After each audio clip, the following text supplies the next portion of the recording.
सरकार का ध्यान आकृष्ट कराया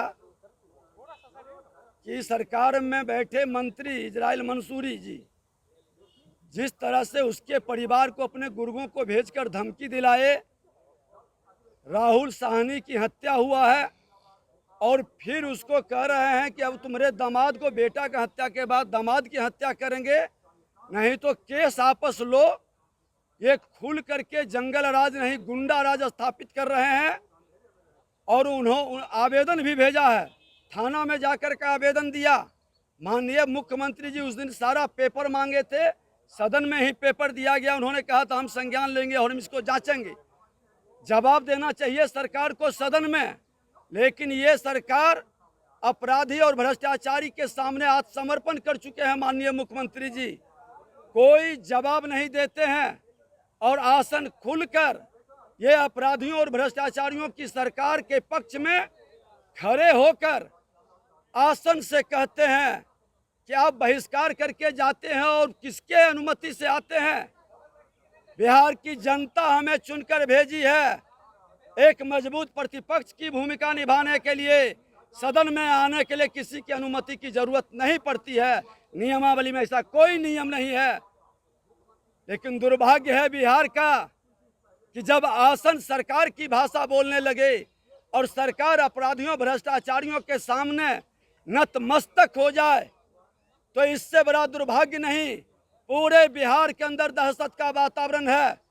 आज खुल करके मंत्री कह रहा है कि सदन में मामला उठा, क्या हमारा बिगड़ा है, और उस मंत्री के गुर के अपराधियों का पूरे बिहार के हर जिले के अंदर खुलकर हत्या अपहरण लूट बलात्कार कर रहा है, बैंक डकैती हो रही है, लेकिन सरकार किसी भी विषय का न संज्ञान ले रही है और न जवाब दे रही है।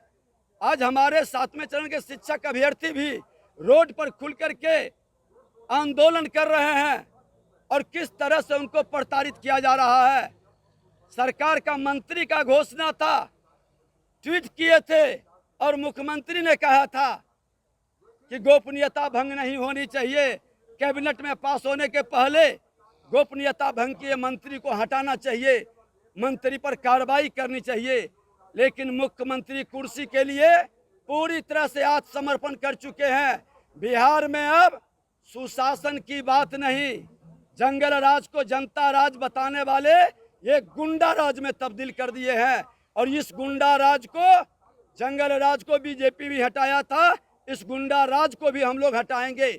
इसीलिए सदन से हमने बहिर्गमन किया है। डीजीपी से भी मिले हैं आप लोग? डीजीपी से भी मिले हैं आप लोग? हमारे एक प्रतिनिधि डीजीपी को भी भेजे हैं सारे प्रमाण के साथ कि किस तरह से एफआईआर का कॉपी दिया गया था और थाना ने एफआईआर का कॉपी लेकर शाम को उसके मां से लाश लेने के नाम पर सादे कागज पर अंगूठा लगाया और उस पर नया एफआईआर बना दिया।